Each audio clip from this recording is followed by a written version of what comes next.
Hi guys, this is Shailesh, you are watching my channel English study. Friends, हमारे चैनल पर basic English और advance English के साथ साथ इंग्लिश स्पोकन से रिलेटेड कंटेंट मिलते हैं जो आपको सभी तरह के exams, bank, railway, SSC, air force et cetera में काफ़ी मदद करेगी। तो अगर आप हमारे चैनल पर नए हैं तो चैनल को सब्सक्राइब कर लीजिए ताकि हमारा वीडियो आप तक पहुँचता रहे। और चलिए अब आज का वीडियो हम लोग शुरू करें। फ्रेंड्स, इस वीडियो में प्रेजेंट इंडेफिनिट के बनाने का रूल बहुत ही आसानी तरीक़ा से बताया गया है, तो आप वीडियो को पूरा देखिएगा। उससे पहले कुछ ज़रूरी चीज़ें हैं जिन्हें हम नोट करवा दे रहे हैं, आप कॉपी पर नोट करके इसे याद कर लीजिएगा। जैसे देखिए, वर्ब जोड़ एस बराबर सिंगुलर, इट मीन्स वर्ब में एस लगाने से वो सिंगुलर हो जाता है। नाउन जोड़ एस बराबर प्लुरल, इसका मतलब हुआ कि नाउन में जब एस लगाया जाएगा तो प्लुरल हो जाएगा। जैसे देख लीजिए एग्जाम्पल में, रीड जोड़ एस, रीड वर्ब है उसमें एस लग गया तो रीड्स सिंगुलर हो गया।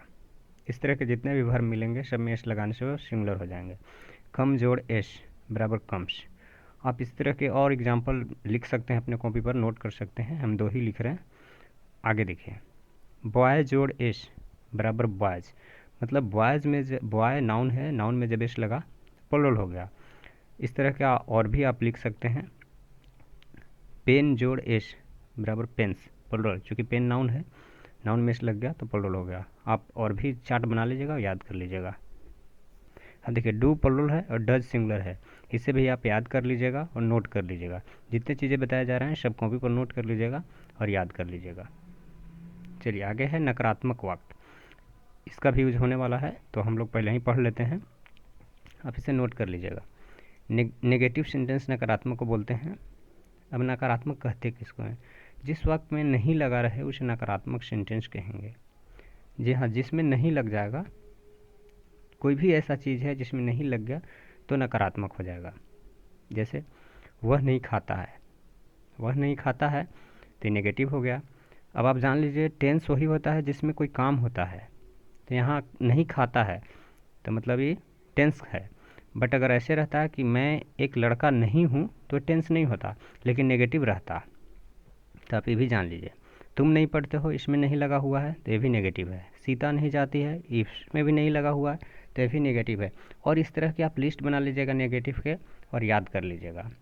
मतलब जिसमें, और देखिए, ता ते ती बराबर इंडेफिनिट, जिसमें ता ते ती रहेगा वो इंडेफिनिट हो जाएगा। ता है, ती है इंडेफिनिट होता है। नेक्स्ट है प्रश्नवाचक इंट्रोगेटिव सेंटेंस। जब वाक्य में क्या, क्यों, कैसे, कहाँ और कब लगा रहता है तब उन्हें इंट्रोगेटिव होता है। जिस वाक्य में क्या, क्यों, कैसे लग जाएगा उसको आपको इंट्रोगेटिव मानना है। जैसे देखिए, वह क्यों पढ़ती है, इसमें क्यों लगा हुआ है तो इंट्रोगेटिव हो गया। तुम क्या करते हो, इसमें भी देखिए क्या लगा हुआ है तो इंट्रोगेटिव हो गया। क्या, क्यों, कैसे अगर लगा हुआ है या शुरू में लगा हुआ है या बीच में तो इंट्रोगेटिव होगा। वह कहाँ रहता है, ये भी इंट्रोगेटिव है। तुम कब आते हो, ये भी इंट्रोगेटिव है, क्योंकि सब में क्या, क्यों, कैसे लगा हुआ है। और भी आप एग्जाम्पल में लिख सकते हैं, आप याद कर लीजिएगा, इससे भी इसका भी यूज होगा, याद जरूर कीजिएगा। चलिए नेक्स्ट है सविकारात्मक वाक्य, अफर्मेटिव सेंटेंस। अफर्मेटिव सेंटेंस किसे कहते हैं? तो साधारण वाक्य को सविकारात्मक कहते हैं। जी हाँ, साधारण वाक्य वैसे वाक्य जो सिंपल होते हैं। जैसे एग्जाम्पल के थ्रू देख लीजिए, एग्जाम्पल में अभी बताया जा रहा है, रूपा लिखती है। अब यहाँ रूपा लिखने का काम कर रही है तो ये भी टेंस है। अगर लिखने का काम नहीं करती, अगर ऐसा होता कि रूपा एक लड़की है तो टेंस नहीं होता, बट लिखने का काम हो रहा है इसलिए टेंस है। और कौन सा है? सविकारात्मक सेंटेंस है। क्यों? क्योंकि यहाँ पे कोई नेगेटिव नहीं है, इंट्रोगेटिव नहीं है, जो आप पीछे पढ़ चुके हैं। मैं जाता हूँ, ये भी सविकारात्मक है। वे लोग दौड़ते हैं, सिंपल सेंटेंस है तो सविकारात्मक हुआ। कुत्ता भौंकता है, ये भी सिंपल सेंटेंस है। तो इस तरह के जितने सेंटेंस आपको मिलेंगे सब सविकारात्मक होंगे। आप इस तरह और लिस्ट बना लीजिएगा और याद कर लीजिएगा, इसका भी यूज होगा आगे। चलिए आगे देखते हैं। प्रेजेंट इंडेफिनिट बनाने का रूल। प्रेजेंट इंडेफिनिट के सविकारात्मक वाक्य में सिंगुलर सब्जेक्ट के साथ भर में एस या एस लगाएं। प्लुरल सब्जेक्ट में कुछ नहीं। नेगेटिव और इंट्रोगेटिव सेंटेंस में सिंगुलर सब्जेक्ट के साथ डज, प्लुरल सब्जेक्ट के साथ डू लगाएं। इस नियम को याद रख लीजिएगा बहुत अच्छी तरह। देखिए इसमें है क्या कि जब प्रेजेंट इंडेफिनिट का सविकारात्मक वाक्य रहेगा तो सिंगुलर सब्जेक्ट के साथ भर में एस लगाना है। सब्जेक्ट सिंगुलर मिलेगा, जैसा कि नीचे बताया जा रहा है, ही सी इट और सिंगुलर नाउन ये सब रहेंगे तो भर में एस या यस लगा देना है सिंपली, और कुछ नहीं करना है। प्लूरल सब्जेक्ट रहेगा, प्लूरल सब्जेक्ट भी आपको बताया जाएगा कौन कौन है। प्लूरल सब्जेक्ट रहेगा तो उसमें कुछ नहीं लगाना है, एस या यस भी नहीं लगाना है। और नेगेटिव तथा इंट्रोगेटिव सेंटेंस में सब्जेक्ट सिंगुलर सब्जेक्ट के साथ डज लगाना है। नेगेटिव इंट्रोगेटिव सेंटेंस रहेगा तो डज लगाना है सिंगुलर के साथ, और प्लूरल में डू लगाना है।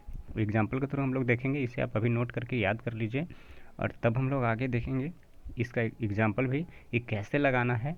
तो आप इसे अच्छी तरह याद कर लीजिए, देन हम लोग आगे पढ़ेंगे, सब आपका क्लियर हो जाएगा। लेकिन आपसे गुजारिश है कि इसको आप नोट करके याद कर लीजिए, तब हम लोग आगे देखते हैं आगे क्या आता है। देखिए plural subject I we you they, P noun means plural noun. पीछे था कि he she it S noun, S noun means singular noun, तो पीछे जो था वो सिंगुलर था, और यहाँ पे जो है प्लूरल है, तो ये प्लूरल के साथ डू लगाएं। जब I we you they plural noun आपको मिलेंगे तो इनके साथ डू लगाना है। आई सिंगुलर है पर इसके साथ सिंगुलर प्लूरल वर्ब लगता है, इसे आप याद रखिएगा और एग्जाम्पल के थ्रू समझते हैं। देखिए राम पढ़ता है, प्रेजेंट इंडेफिनिट है, अफर्मेटिव सेंटेंस है, और सब्जेक्ट राम जो है वो सिंगुलर है। जी हाँ, समझ लीजिए इसको। ता है ती है तो प्रेजेंट इंडेफिनिट हो गया, और सिंपल टेंस है, सिंपल सेंटेंस है, उसको भी बता दिया गया है।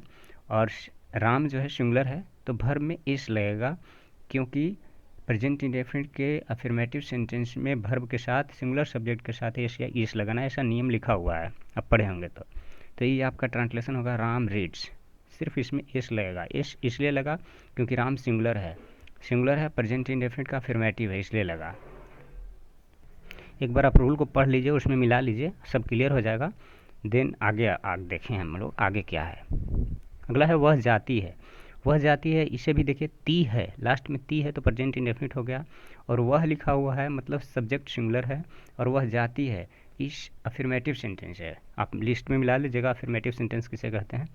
तो जब अफर्मेटिव सेंटेंस मिल जाए तो भर में एस या यस लगाना है सिंगुलर सब्जेक्ट के साथ, तो भर में यहाँ एस लगेगा, तो हो जाएगा इसका ट्रांसलेशन शी गोज। अब देखिए गो का अंत जो है भावल से हो रहा है, इसलिए ई एस लगेगा, तो गो जोड़ ई एस तो गोज हो जाएगा। आगे देखिए मैं लिखता हूँ, ये भी प्रेजेंट इंडेफिनिट है, अफर्मेटिव सेंटेंस है, और सब्जेक्ट आई जो है तो आई सिंगुलर है लेकिन इसके साथ प्लूरल वर्ब लगता है।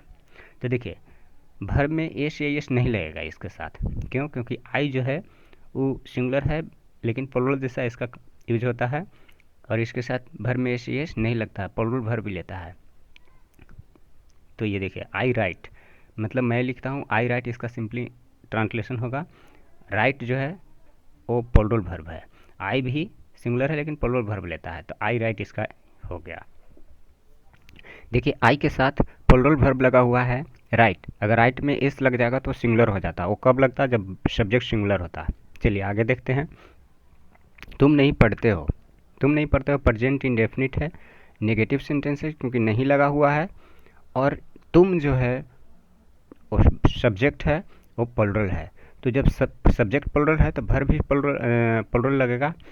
तो चलिए देखिए इसका ट्रांसलेशन होगा यू डू नॉट रीड, क्योंकि अफर्मेटिव नेगेटिव और इंट्रोगेटिव सेंटेंस में डू या डज लगाना रहता है, तो इसमें डू लगेगा।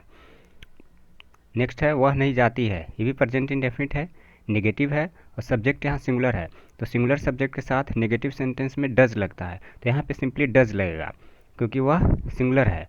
अगर ये प्लूरल रहता तो डू लगता, प्लूरल में डू, सिंगुलर में डज लगता, इसे याद रखिएगा। इसका ट्रांसलेशन होगा सी डज नॉट गो, वह नहीं जाती है। क्योंकि नेगेटिव सेंटेंस है तो इसमें एस या एस नहीं लगेगा, ऊपर में भी देखिए नहीं लगा, नीचे भी नहीं लगा है। हाँ अफर्मेटिव रहता है तो डू या डज नहीं लगता, और एस या एस लगता। इस चीज़ को आप कंफर्म हो लीजिए, ठीक है? कोई दिक्कत नहीं होना चाहिए, अगर कोई दिक्कत होगा तो आप हमें कमेंट कीजिएगा, आप बाद में आपको रिप्लाई करेंगे। इस तरह नेगेटिव सेंटेंस हो गया, और नेगेटिव के बाद हम लोग नेक्स्ट देखते हैं। गाय नहीं चरती है, यहाँ पे भी नेगेटिव ही है, प्रेजेंट इंडेफिनिट नेगेटिव सेंटेंस, और गाय जो है सिंगुलर सब्जेक्ट है, तो सिंगुलर सब्जेक्ट के साथ आपको पता है कि नेगेटिव में डज लगता है, तो यहाँ पे भी डज लगेगा। गाय नहीं चरती है तो इसका सिंपली हम लोग ट्रांसलेशन करेंगे द काउ डज नॉट ग्राज। जी हाँ, समझ जाइए, यहाँ पे सिंगुलर सब्जेक्ट काऊ है तो डज लगा। नेक्स्ट है मेरे दोस्त लोग नहीं जाते हैं, ये भी प्रेजेंट इंडेफिनिट है, नेगेटिव है और सब्जेक्ट मेरे दोस्त लोग प्लुरल है। मेरे दोस्त लोग है, अगर मेरा दोस्त खाली रहता तो सिंगुलर होता, मेरे दोस्त लोग है तो प्लुरल है, तो प्लुरल में डू लगता है नेगेटिव में, तो नेगेटिव है तो इसका इंग्लिश होगा my friends do not go, मेरे दोस्त लोग नहीं जाते हैं। देख लीजिए, ऊपर सिंगुलर है तो डज लगा है और नीचे प्लुरल सब्जेक्ट है तो ऊपर सिंगुलर है तो डज लगा और नीचे प्लुरल सब्जेक्ट है तो डू लगा। ये अंतर है, सिंगुलर में डज लगाना है नेगेटिव में और प्लुरल में डू लगाना है नेगेटिव सेंटेंस में। आगे देखिए, वह क्या खाता है, ये प्रेजेंट इंडेफिनिट इंट्रोगेटिव आ गया। इंट्रोगेटिव उसे कहते हैं जिसमें क्या लग जाए, कैसे लग जाए, क्यों लग जाए। प्रेजेंट इंडेफिनिट है, इंट्रोगेटिव है और सब्जेक्ट सिंगुलर है वह, इसमें भी डज लगेगा क्योंकि सिंगुलर सब्जेक्ट में नेगेटिव रहेगा तब भी डू डज लगेगा, इंट्रोगेटिव रहेगा तब भी डू डज लगेगा। तो इसका इंग्लिश होगा व्हाट डज ही ईट, चूँकि सिंगुलर सब्जेक्ट है तो डज लगा, प्लुरल सब्जेक्ट आएगा तो डू लगेगा। देखिए नेक्स्ट जो है प्लुरल सब्जेक्ट है, तुम क्यों रोते हो, इसमें क्यों लगा हुआ है तो प्रेजेंट इंडेफिनिट है, इंट्रोगेटिव है और प्लुरल सब्जेक्ट है। वीडियो रोक करके समझिए और समझ में आ जाए तब आगे बढ़िए, वीडियो रोक कर समझते जाइए और नोट करते जाइए, सारी चीज़ों को नोट कीजिए तो ज़्यादा समझ आएगा।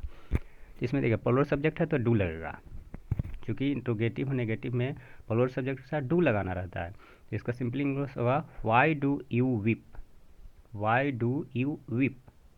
ये तो क्लियर हो गया। ऊपर देखिए सिंगुलर सब्जेक्ट है तो डज लगा और नीचे प्लुरल सब्जेक्ट है तो डू लगा है। इस चीज़ को आप कंफर्म हो लीजिए। ये पता है कि ता है, ते है, ती है, अगर रहता है तो प्रेजेंट इंडेफिनिट समझा जाता है। तो यहाँ पे ता है, ती है, ती है, तो प्रेजेंट इंडेफिनिट हुआ।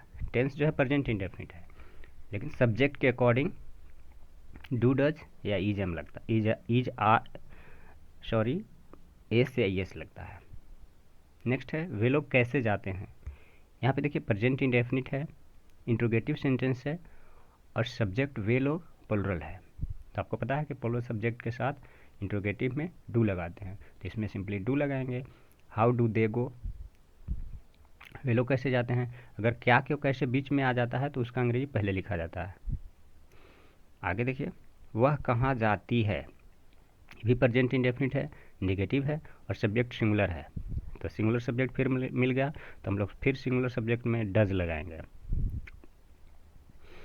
तो इसका सिंपल इंग्लिश होगा वेयर डज सी गो। यहाँ पे भी बीच में कहाँ है तो उसका अंग्रेजी पहले लिखाएगा।